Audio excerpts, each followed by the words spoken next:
Nifty की पूरी story को लास्ट 3 वीडियो में बहुत डिटेल में डिस्कस किया हुआ है, तो एक बार उन्हें देख लेना। अब हम स्टार्ट करेंगे बैंक निफ्टी से। तो लास्ट वीक के एनालिसिस में हमने 38% का लेवल डिस्कस किया था, जिसके नीचे अगर प्राइस आ जाता है तो प्रॉब्लम आ जाएगी। और इसके ऊपर लास्ट वीडियो में मैंने कोई बड़ा व्यू नहीं दिया था, क्योंकि उसके पीछे का कारण ये जो चाल थी वो मुझे करेक्टिव लग रही थी। और मंगलवार को ही जो है 38% का लेवल था वो ब्रेक हो गया, और उसके बाद हम पूरा हफ्ता ऊपर नहीं निकल पाए। और आज भी जो इसकी पिक्चर है वो बहुत क्लियर नहीं है, इसे सिचुएशन के अकॉर्डिंग देखना पड़ेगा। और अभी इसके अंदर यहाँ पर 3 केसेस हैं, इनको ध्यान से सुनना। पहला, अभी प्राइस 100% के ऊपर है, अगर इसके नीचे निकलकर सस्टेन करना शुरू कर देता है तो फिर 138% तक आ सकता है, और बीच में डेली गेट भी बढ़ रहा है। लेकिन अगर प्राइस 138% में नहीं संभला तो इसका मतलब है जो गिरावट हमने 24,000 के लेवलों से देखी वो अब रिपीट होने वाली है। और यहाँ पर आप लेवल देखोगे तो 161% के पास में आ रहा है। और फिर यहाँ कहीं पर हमको प्राइस को देखना पड़ेगा, क्योंकि अगर यहाँ से रिवर्सल हुआ तो यहाँ पर भी बॉटम मार्क हो सकती है। और सेकंड केस ये है, अगर ये लो ब्रेक हो जाता है लेकिन उसके बाद भी प्राइस ज्यादा नीचे नहीं जाता है, यहीं पर ही कंसोलिडेट करने लग जाता है, या फिर डेली गेट या 138% के लेवल को संभाल लेता है, तो यहाँ पर भी बॉटम लग सकती है। और फिर हम इसे यहाँ पर डेली गेट के छोटे से एसएल के साथ देख सकते हैं। कंफर्मेशन यहाँ पर नहीं होगी, लेकिन अगर यहाँ पर प्राइस संभल जाता है और यहाँ से रिवर्स हो जाता है तो फिर से इस हाई तक जाने की संभावनाएं खुल जाएंगी। या फिर अगर प्राइस 100% के नीचे ही नहीं जाता है, इसी लेवल को संभाल लेता है और यहाँ से घूमकर 38% के लेवल के ऊपर आ जाता है, तो यहाँ पर भी संभावनाएं बनेंगी। प्राइस 61% से लेकर 111% तक का एक बाउंस ले सकता है, जिसमें शुरुआत में एसएल तो 100% का ही रहेगा, लेकिन जैसे ही दिख रहा है यहाँ पर प्राइस संभल कर ऊपर के लेवल को ब्रेक कर रहा है, तो इस एसएल को ट्रेल करते हुए हम आगे बढ़ सकते हैं। और मुझे यहाँ पर बेस्ट स्ट्रेटजी लगती है हेजिंग के साथ, क्योंकि पहला तो वहां पर मार्जिन आधा हो जाता है, और दूसरा एसएल की दिक्कत नहीं होती है, वहां पर प्रोटेक्शन रहती है। और आजकल के सिनेरियो के हिसाब से जैसे एक्सटेंड हो रहे हैं, या फिर इजराइल की भी एक न्यूज आ रही है, तो उसमें हेजिंग के साथ ही चलना सेफ है अगर फ्यूचर के अंदर काम कर रहे हैं। अगर हम स्मॉल कैप का चार्ट देखें तो इसकी पूरी स्टोरी प्रीवियस वीडियो में डिटेल में डिस्कस की हुई है, तो एक बार इसे देख लेना।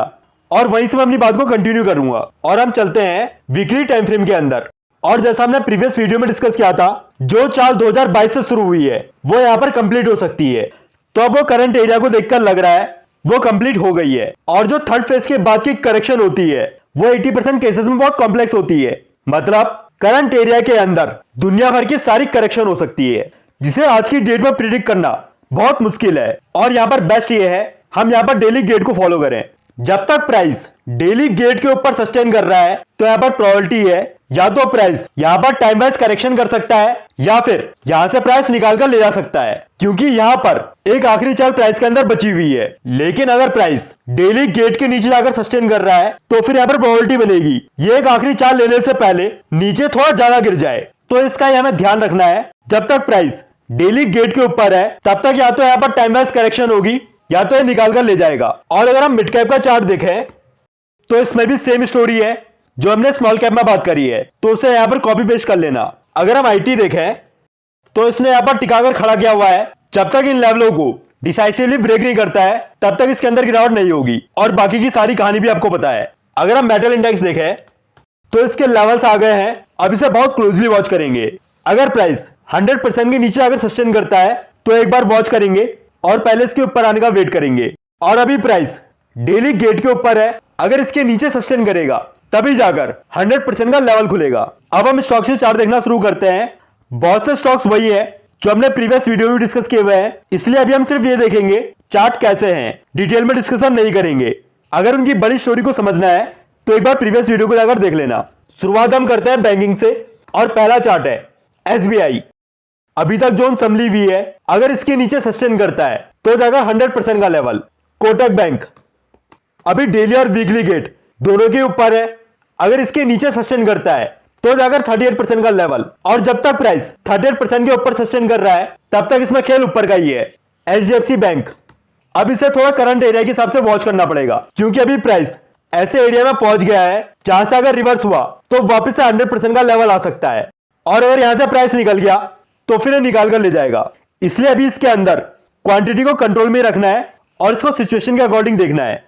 कैनरा बैंक इसके तो यहां पर लेवल्स ब्रेक हुए हैं, लेकिन ये वापस से अपने सपोर्ट जोन के पास में पहुंच गया है। अगर यहाँ पर प्राइस नहीं संभला तो जाकर 8183 की जोन।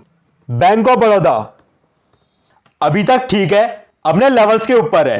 अगर ये ब्रेक होंगे तो 203 तक के लेवल खुलेंगे और अभी 111% में फंस रहा है। इसके ऊपर सस्टेन करेगा तो फिर ऊपर की चाल बन सकती है। इसे भी सिचुएशन के अकॉर्डिंग देखना पड़ेगा। इंडसइंड बैंक लास्ट वीडियो में भी हमने इसको डिस्कस किया है, इसने तो हमने लेवल्स काट दिए हैं, अब इसको देखेंगे। लेकिन अगर इसमें जो गिरावट हुई है वो सिर्फ रिजल्ट का इंपैक्ट है और जो इसने नीचे की सी वेव है वो अभी तक स्टार्ट नहीं करी है, तो प्राइस यहीं पर संभल जाएगा, इससे यहां नीचे नहीं जाएगा, या फिर अगर चले भी गया तो मैक्सिमम 61%। एक्सिस बैंक 38% में प्राइस फंस रहा है और नीचे में इंपॉर्टेंट लेवल है 61% का। अगर इसके नीचे जाकर प्राइस सस्टेन करना शुरू कर देता है तो फिर जाकर 1070 के पास तक आ सकता है, इसलिए अभी इसी जोन का ध्यान रखना है। अब हम आईटी देख लेते हैं और पहला चार्ट है विप्रो 61% में फंसा हुआ है, तो अभी यहां पर खतरा जिंदा है वापस से स्लो के आसपास तक आने का। इन्फोसिस 100% की जोन संभली हुई है, अगर इसके नीचे प्राइस सस्टेन करता है तो फिर 81% की जोन।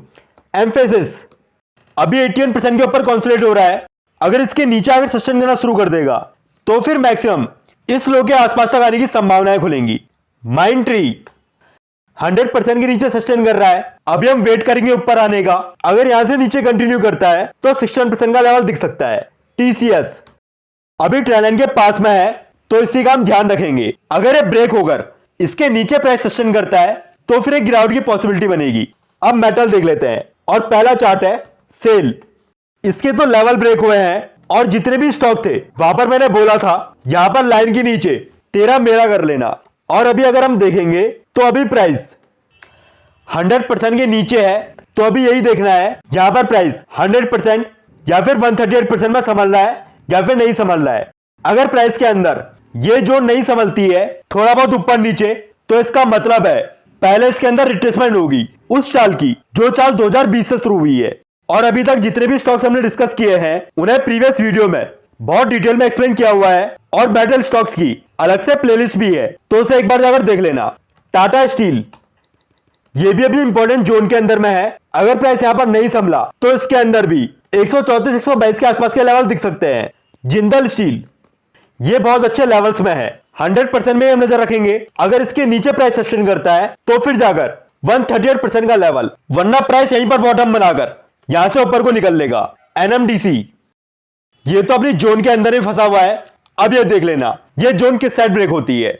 हिंडाल्को 100% के पास में आता है, तो इसके अंदर भी नजर रख सकते हैं। और जितने भी चार्ट हमने देखे हैं वो तभी तक अच्छे हैं जब तक हमने लेवलों को ब्रेक नहीं करते हैं। अगर लेवल ब्रेक होकर उसके नीचे प्राइस सस्टेन करता है तो सभी स्टॉक्स के अंदर बड़ी गिरावट की संभावनाएं खुल जाएंगी। और यहाँ पर अच्छा यही है हम यहाँ पर लाइन के नीचे 13 मेरा कर ले, और वैसे तो यहाँ पर बड़े टाइम फ्रेम के चार्ट अच्छे हैं, तो यहाँ पर फुली एग्जिट तो नहीं बनता है, लेकिन अगर लेवल्स के नीचे सस्टेन कर रहे हैं तो 40-60% क्वांटिटी अपने हिसाब से देख सकते हैं, क्योंकि ऐसा भी ना हो शेयर यहां से घूमकर ऊपर आ जाए और हमारे पास कुछ भी ना हो, और फिर जो लेफ्ट आउट वाली फीलिंग होती है वो बहुत खराब होती है। इसलिए कुछ ना कुछ तो हमारे पास होना ही चाहिए। अब कुछ मिक्स स्टॉक देख लेते हैं और पहला चार्ट है LIC, बहुत अच्छे लेवल्स में आ गया है, लास्ट वीडियो में इसको डिस्कस किया है और अभी हम इसी जोन का ध्यान रखेंगे। आरती इंडस्ट्रीज इसका एक बार मंथली चार्ट देख लेते हैं, क्योंकि इसमें जो चाल 2007 में 3 रुपए के पास से शुरू हुई थी वो 2021 में कंप्लीट हो गई है और अब ये बड़े टाइम फ्रेम की करेक्शन में एंटर कर गया है। अगर हम पूरी चाल में एक बार रिट्रेसमेंट लगाकर देखें तो अभी प्राइस 14% के ऊपर सस्टेन कर रहा है, और जब तक ये लेवल प्रोटेक्टेड है तब तक इसके अंदर वापस से हाई तक जाने की संभावनाएं हैं। अगर 14% के नीचे प्राइस जाकर सस्टेन करना शुरू करेगा तब जाकर इसमें बड़ी डाउनसाइड का भी खतरा होगा। MCX अब इसके बारे में तो क्या ही बोलूं, क्योंकि थर्ड फेज के अंदर में है और थर्ड फेज के लिए बोला जाता है इसका इज द लिमिट, लेकिन अभी उन लेवलों के पास में पहुंच गया है जहां से हमें एक गिरावट दिख सकती है। इसलिए इसके अंदर अगर चाहें तो पार्शियली प्रॉफिट बुक कर सकते हैं ताकि इसकी वॉलिटिलिटी से हमें दिक्कत ना हो। फ्रेश बाइंग इसके अंदर नहीं है, एक करेक्शन अगर इसके अंदर हो जाती है तो उसके बाद इसको देखेंगे। CG पावर इसके अंदर थोड़ा बोलना मुश्किल है, क्योंकि इसमें पूरा का पूरा खेल स्ट्रेट लाइन ही हुआ है मंथली टाइम फ्रेम के अंदर, और जब तक इसके अंदर कोई बड़ी गिरावट नहीं होती है तब तक इसको हम फ्रेश बाइंग के लिए नहीं देख सकते हैं। और फिलहाल अगर आप देखोगे तो अभी प्राइस इस ट्रेंड लाइन को फॉलो कर रहा है। वीकली चार्ट में एक बार दिखा देता हूं, और अगर ये पहले से है तो उसी ट्रेंड लाइन को फॉलो करते हुए चल सकते हैं। जब तक प्राइस इस ट्रेंड लाइन के नीचे जाकर सस्टेन नहीं करता है तब तक इसके अंदर कोई भी बड़ी गिरावट नहीं होगी। और आज के लिए इतने स्टॉक्स काफी हैं जो पिछले 2-3 दिन में वीडियो आई है, एक बार उन्हें देख लेना।